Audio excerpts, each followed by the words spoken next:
দাঁড়ান, কে আপনি? এত বড় সাহস আমার বাড়িতে ঢুকতে, তুই আমাকে আটকাস? দেখেন স্যার, আমি আমার ডিউটি পালন করতেছি। অপরিচিত মানুষ ভিতরে ঢুকতে দেওয়া নিষেধ, কিন্তু আপনি কে? আমি কে? আমি এই বাড়ির মালিক। তুই কে? আমি এবারে দারোয়ান, কিন্তু আসল দারোয়ান হল আমার বাবা। বাবা অসুস্থ, তার বদল আমি এখানে আসছি ডিউটি করতে। আই সি, এই জন্যই তুই আমাকে চিনতে পারিসনি। তোর বাবা আমাকে খুব ভালো করেছে। যাই হোক, তুই যে তোর ডিউটি ঠিকভাবে পালন করতেছিস, এটা দেখে আমি অনেক খুশি হয়েছি। চাচা তোকে ঠিকভাবে শিখাইতে পারছে। যাই হোক, স্যার গেটটা খোল। দেখেন স্যার, আপনি যে বলতেছেন আপনি এবারের মালিক, তার কি কোনো প্রমাণ আছে? প্রমাণ?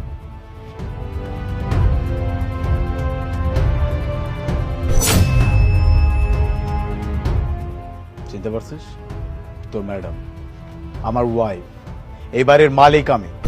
হ্যাঁ স্যার, চিনতে পারছি স্যার, আমার ভুল হয়েছে স্যার, আপনি আমার মাফ করে দেন। ক্ষমা চাইতে হবে না। তোর ম্যাডাম কই? ম্যাডাম, স্যার ম্যাডাম তো কালকে বাইরে গেছে। কালকে বাইরে গেছে, এখনো আসে নাই?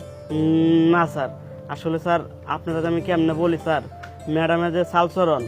এই, একদম ভনিতা করবি না, সোজা সাপটা কথা বল। এরকম ঘোরা পেঁচা কথা আমার একদম পছন্দ না। কি হইছে বল। আসলে স্যার, ম্যাডাম তো এক এক দিন এক এক পোলার নিয়ে বাড়িতে ঢুকে। যখন আসে এই পোলারা 3-4 দিন বাড়িতে থাকে, আবার যখন ম্যাডাম অগর লগে বাইরে যায়, ম্যাডামও 3-4 দিন অগর লগে থাকে।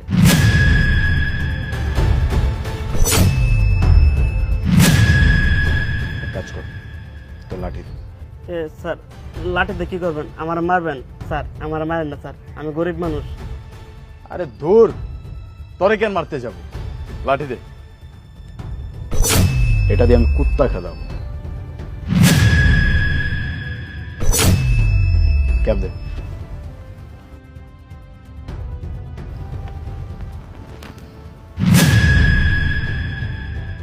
ড্রেস খোল।